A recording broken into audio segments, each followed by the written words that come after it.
Okay, so I'm going to go over all 3 days of notes. I'm going to just do it with the bullseye compass because I'm going to try and do these fast. But I know I've had lots of questions because there's been people out different days for different things. There's been lots of people out sick, lots of people out for different types of testing, including PERT. So I'm going to post just all 3 days, and I'm just going to do it with the bullseye compass.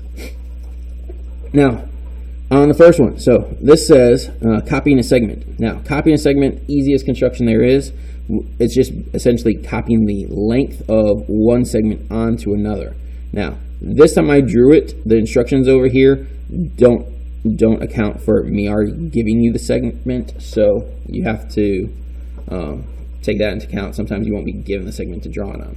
But we have this segment to begin with, so we're going to take our compass. If you're using the other compass, I'll show some things with it, and you would open it up to that length. But again, when I talk about the two compasses, this sharp point is the same thing as this bullseye. The pencil end is the same thing as the hole that your pencil would go in. So you're doing the same exact thing with both compasses. Again, bullseye is the sharp end, pencil is, the little sliding hole thing. So there we go. Copying that segment, we're going to get that length on our compass. So put the bullseye or sharp end there, the pencil end there, and you can see the little thing in the eye. So I mark it off, and then I'm going to do the same thing down here. So I'm going to come down here, and I'm just going to mark it off. Now, I'm not doing all the step 1, step 2 like I did on the other notes that I posted online. I'm just going to do these quickly, just for the sake of going through each one. So the next one, copy an angle. When you copy an angle, in order to do that, you have to first draw an arc. It doesn't matter what size the arc is, it can be any size. So we draw a random arc through both sides of our circle. Sorry, not our circle, our angle.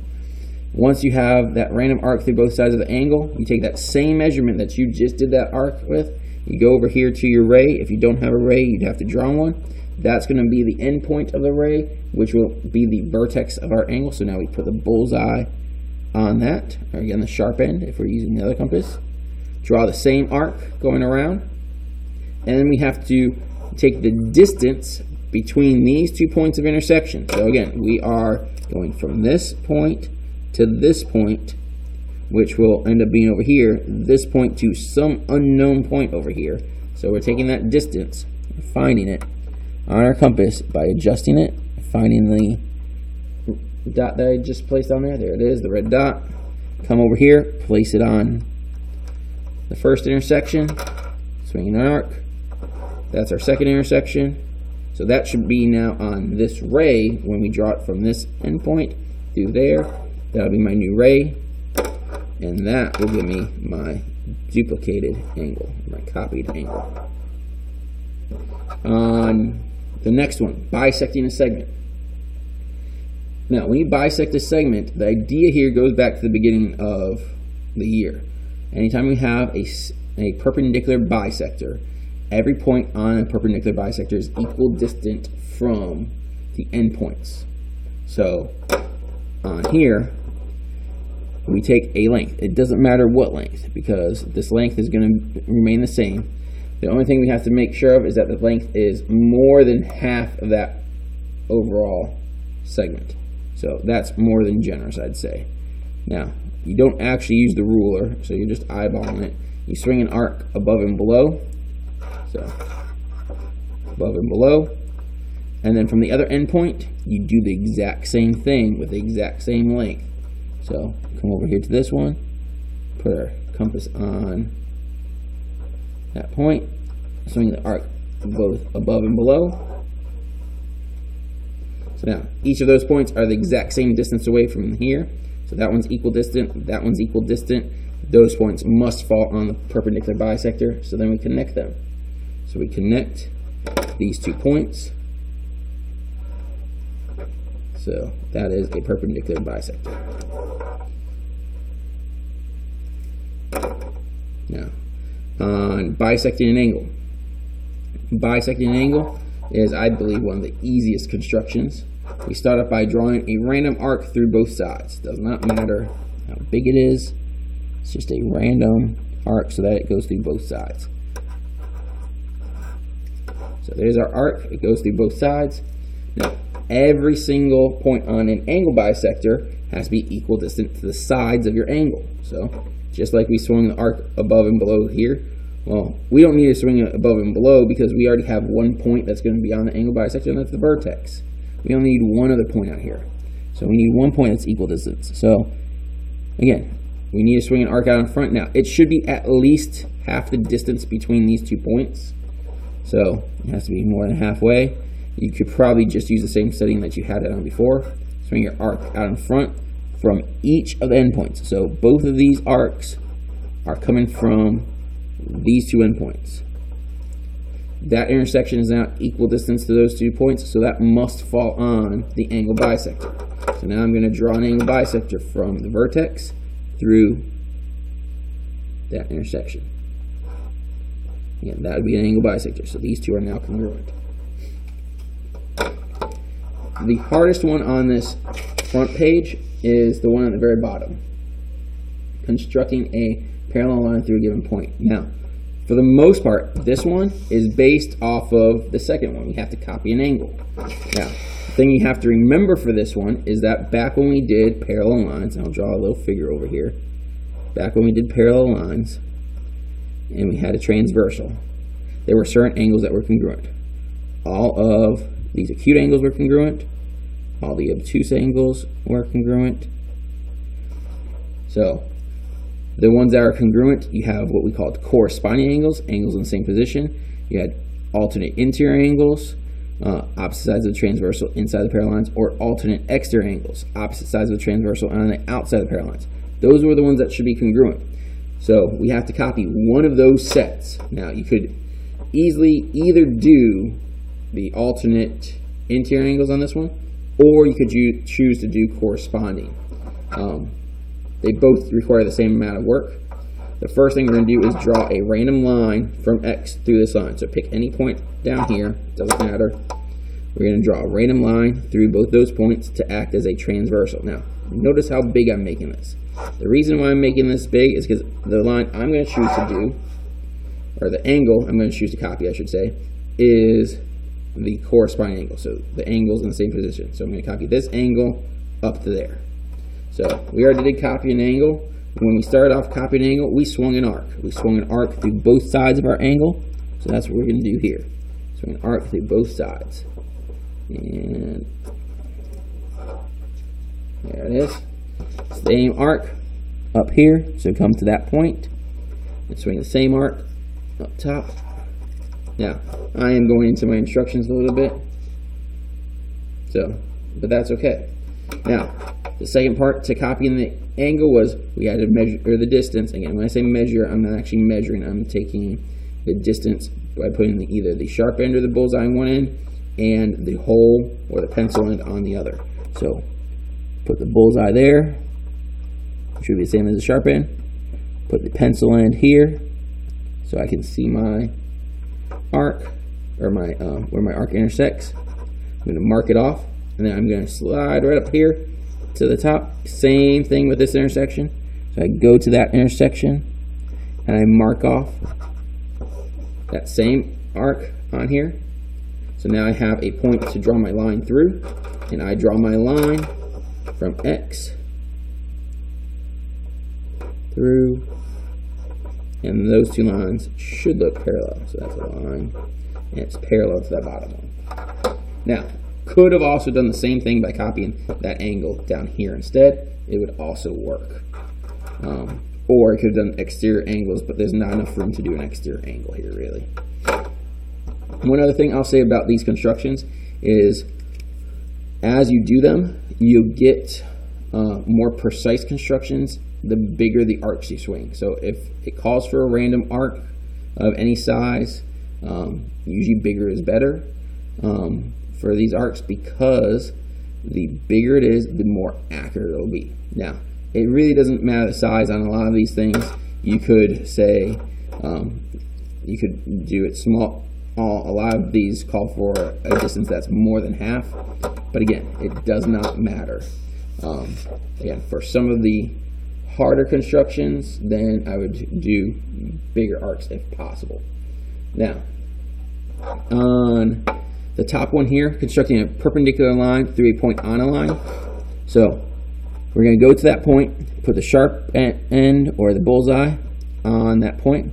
We need to have our line go through both sides of this. So I'm just making sure that I would hit both sides of this line from here. I'm going to swing an arc to both sides. So arc there, arc there. You could swing it all the way around if you wanted to. You want to make a big semicircle, but it needs to hit both sides. So now these 2 points are equal distance away from A.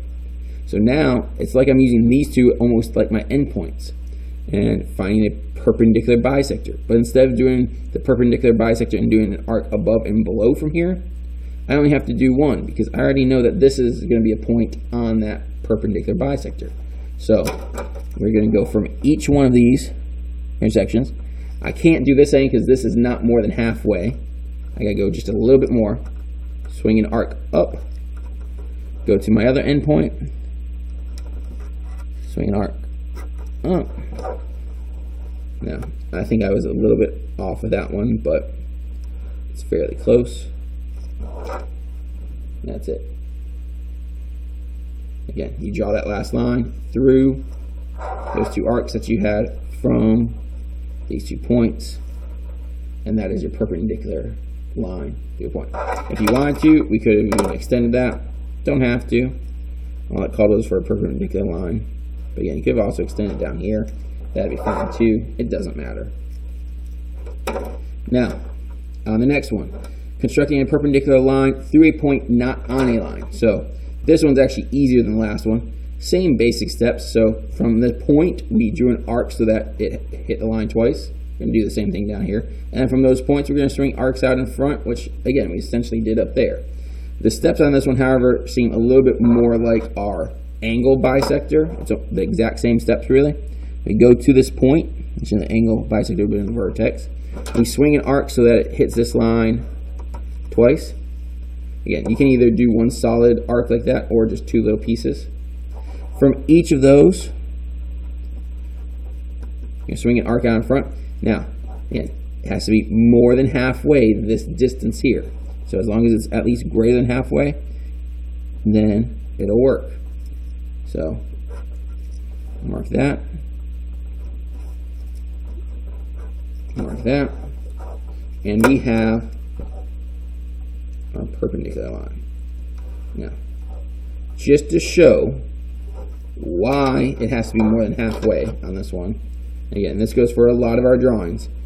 Say we went from this point, again, it doesn't matter how big you made it, so I'm going to use this compass since it's a pencil.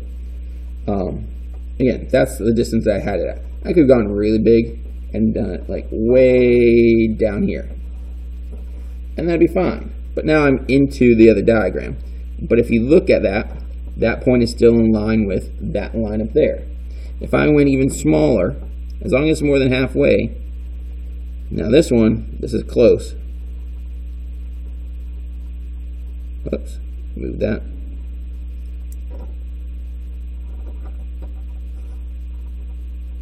That intersection is, again, still on a line, and it's just barely more than halfway. If I was exactly halfway, then I wouldn't get an intersection until it was right on the line, but it would be hard to even tell. If I went less than halfway, I get something that looks like this. Oops, I moved it again. I don't like this type of compass. Alright. They don't even intersect. So, if they don't intersect, that's a problem. Again, I need them to intersect. That's why they have to be greater than halfway. Now, again, as long as it's greater than halfway, the point should intersect. The other issue a lot of people have been having is when they swing these arcs, say I have it more than halfway, and then I swing an arc over here, and I come over here and I swing an arc. I didn't have this line here yet, so I don't know where the middle is. These two aren't intersecting, but they would if I continued them a little bit further. They'd intersect down here. So again, if you get something like that, extend it. Come down here, extend that one, and they intersect on that same line. So You just have to make sure it's more than halfway, and you have to make sure that you're making them long enough to where they intersect. All right. The other problems down here were for you guys to practice. So again, that's for you guys to practice. They're the same constructions that we did on the rest of this sheet.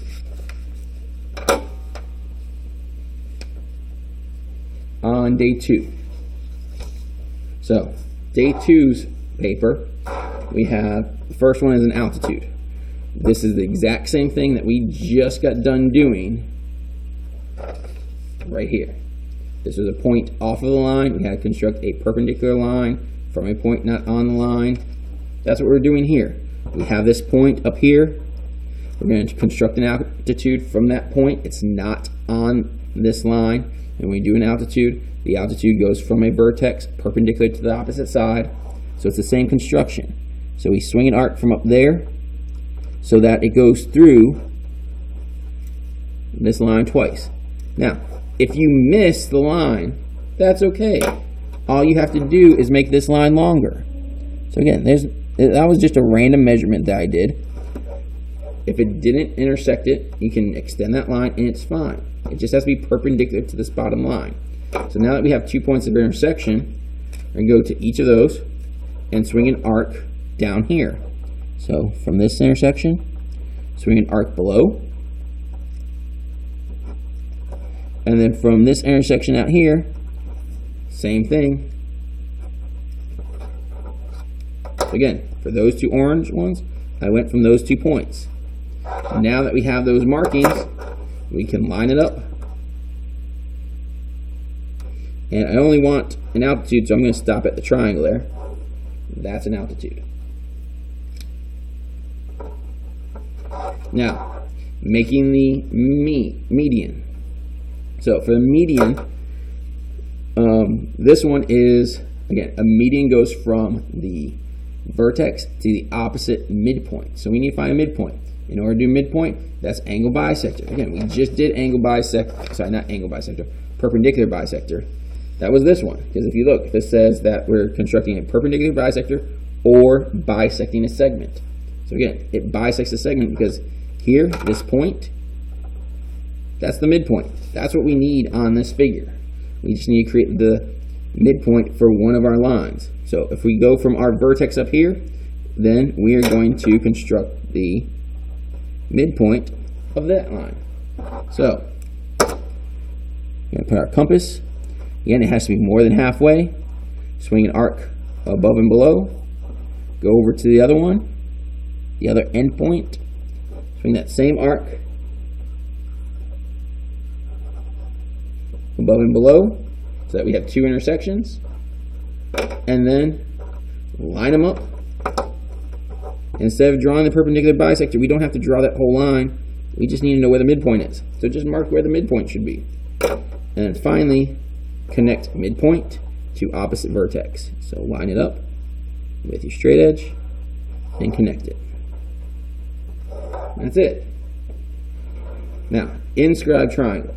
This is one of the harder ones to get perfect. It's harder, so again, if you make bigger arcs, it usually is a little bit more accurate, but you have to use, oh, and I said inscribed triangle. This is not a triangle. This should say inscribed circle. We already have the triangle. We're not making a triangle, we're making a circle. Same thing down here. Both of these should say circle, not triangle. So, inscribed circle. In order to do the inscribed circle, we're going to have to find the in center. In order to do the circumscribed circle, we have to find the circumcenter.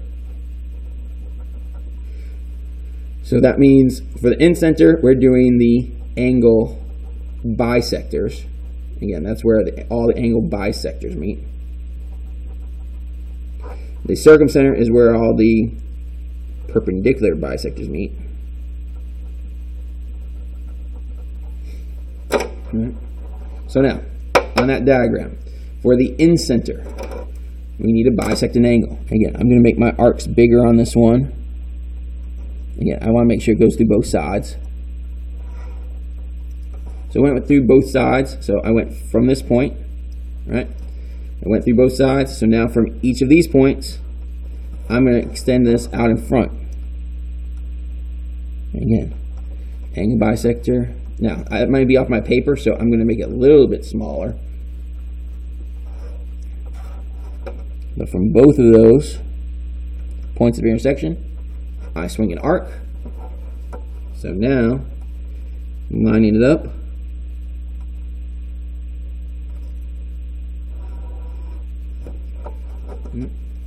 So that's one angle bisector. For the other one, I'm going to go ahead and bisect this angle. So I'm going to swing another arc. Again, I'm going to make this pretty big of an angle just to make it a little more accurate. So I got that arc. From each of these points now, I'm swinging an arc out in front of that angle. When I say in front, I'm talking about in the middle of the angle somewhere, right? So although that's on the outside of the triangle, that's fine.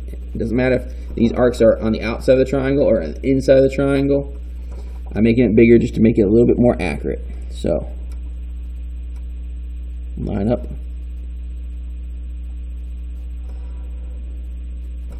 Now, you could do the third angle. You don't have to. So, at this point, that should be our in-center. Now, in order to make this drawing really accurate, what you want to do is construct a radius as well.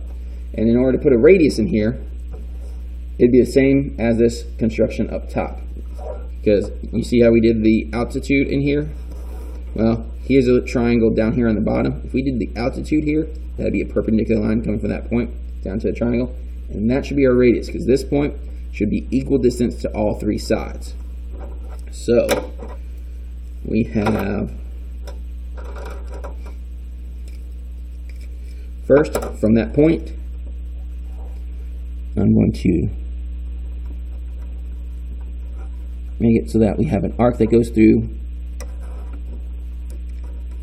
there twice, right? So do this side twice.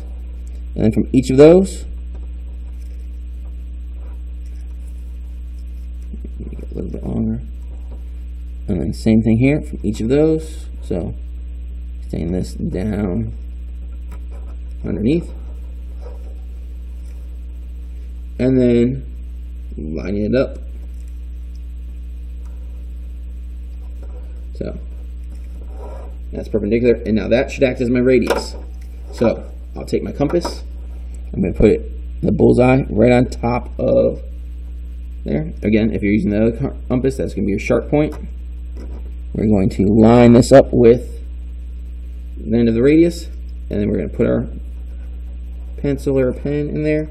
We're going to swing it around. And that one's pretty close. Again, if this was perfectly accurate, each one of these lines should be tangent to that circle. It looks like my circle might be slightly up into the right. So again, that's a little bit off, but it's not bad. All right? So that's probably one of the hardest ones. The last one, the final one down at the bottom, the circumscribed circle. This one's actually fairly easy. So the angle bisect, those are angle bisectors. This one is now the perpendicular bisectors. So this same one again. Go back to perpendicular bisector. We are going to swing an arc from each endpoint, so that's more than halfway. Be careful not to go off your paper. From each endpoint, so above and below, go to the other end. Again, above and below should intersect. And those two will now be on that perpendicular bisector. So we can draw our line through them. That's one perpendicular bisector.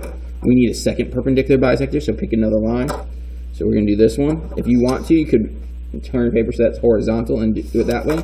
Or you could leave it this way. Again, you're just swinging your arc so that's on both sides. So I'm not even going to change the measurement on my compass.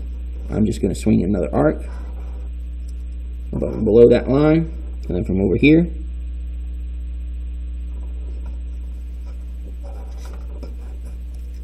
above and below that line. Now notice, again, since I use the same measurement, my arcs are overlapping there, and that's fine. But notice, it's where these two pink lines are. So I got an intersection there, an intersection there. Again, it would help if they were a little more spread apart for accuracy. So if you made your arc a little bit bigger, Those are pretty close together this time. But where this line and this pink line are intersecting, right there, that should be our vertex. So place your sharp end or your bullseye on that intersection. You should be able to take a compass. You should be able to see all of your vertices, which I can. That's a good sign, because that point should be equal distance to all the vertices. So now, just going around.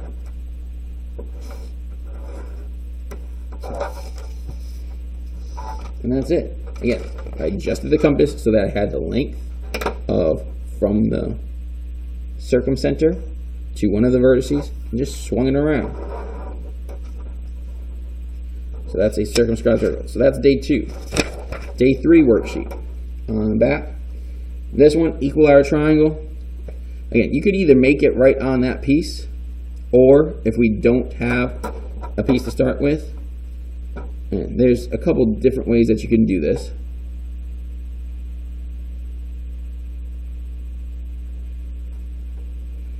No. I'm going to go slightly off of these steps here because it says make 2 arcs. I'm going to make 1 big arc. So first thing I'm going to do, I want to get this length on my compass so I can see it. There, I got that length. Now, just in case I don't already have a line like that, I'm going to go ahead and come over here and draw. Oops, I moved my paper there. And then I hit my finger. Alright, that one, let's just chunk that one up. That one's messed up. Let's do another line. So, I'm having trouble holding this thing still right now. Alright. So, I'm going to call that my one endpoint. Again, I already have this length on here. So now, all I'm going to do with that length is I'm going to come over here to my first endpoint. I'm going to swing a big arc. Again, it says you can do 2 in the instructions, but I have this point here will now be an endpoint, and I have another one somewhere up here. So I don't know exactly where it is, but now I take my compass with that same measurement and go from my new endpoint that I have and swing the same arc. Just notice, from here now, that's the same distance, and that's the same distance. Where they intersect, that's the third endpoint. Connect your 3 vertices. So that endpoint is going to be a vertice. Connect those. Connect those. We have ourselves an equilateral triangle. All with that length. Now, the next one and the last one are very similar. So I'm going to zoom out on this one because these 2 are almost identical, the steps. So pick a measurement on your compass. We're going to swing a couple of circles. Now, I'm going to use the same size circle for all 3 of these. So I'm just going to go ahead and draw them now. Before I do anything, I'm going to mark where my center point is going to be for each one of the circles. So that's for that one, that's for that one, and that's for that one. All right? And I want to make sure, I don't want to make these too big, so I'm going to start there. I'm going to swing a circle around down here.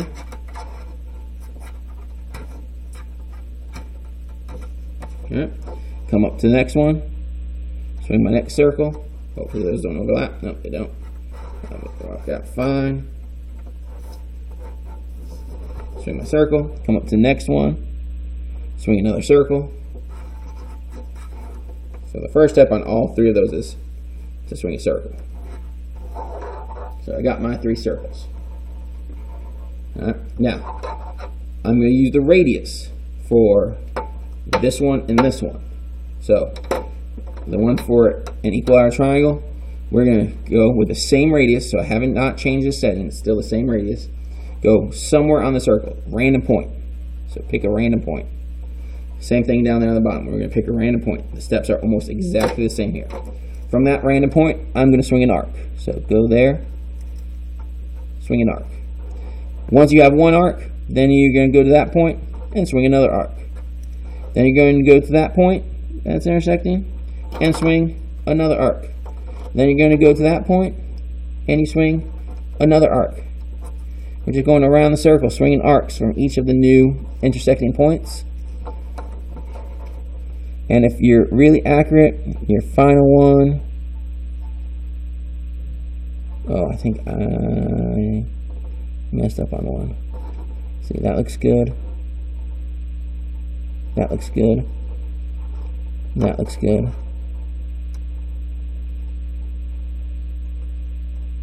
Oh, I think my compass moved there. Dang. That one was not in the right place. Hold on. Somehow, I got a little bit off. That's what whiteout's for.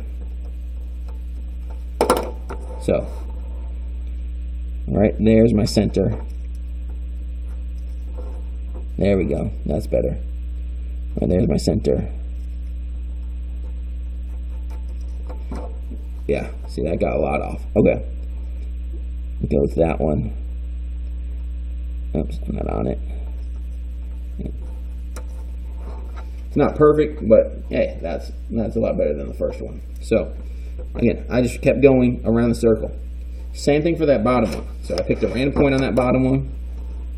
Double check, make sure that radius still looks good. Alright, so come down there. Mark it off. Go to that point. Mark it off. Go to that point. Mark it off. Go to that point. Mark it off. Go to that point. Mark it off. Go to that point.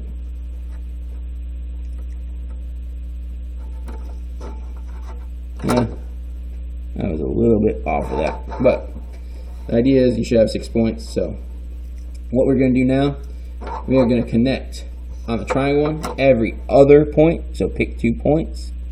I'm going to pick these 2 in blue. Connect those 2. And so that means I connected with that one up there. So connect that one. Come over here. Connect that one. And you have an equilateral triangle inside of a circle. On the one at the bottom, we're connecting every single one. So all those blue lines, connect, connect, connect, connect, connect, connect. And that should be pretty close. It's a little bit off, that one. I don't know which one I messed up on, but one of those is off. But again, that's the hexagon, and that's the triangle. They're both the exact same thing. The only difference is which parts you connect at the end. Finally, the square. The square is actually fairly easy. So we have the point in the middle. Again, you have to have that point because now you're drawing a diameter through it. So now you have this point here, that point there. Those are your 2 endpoints of the diameter. From those endpoints, we're going to create a perpendicular bisector for this. Well, we already have the 1 point on there, which is the center point. Now we got to make it a little bit bigger. Because again, we've done this construction before. A little bit bigger than halfway. Swing an arc above and below. Swing another arc above and below from the opposite side. And then line it up. They should line up with that center point. Make another diameter. So now we have 4 points. Those 4 points, and this is now perpendicular, those 4 points should be the 4 endpoints of our square, or 4 vertices, I should call them. So connect those 2, connect those 2, turn it, connect those 2, here, connect those 2. And we have ourselves a square. So that's all the notes in 34 minutes from day 1, 2, and 3. Hopefully that helps some of you guys out.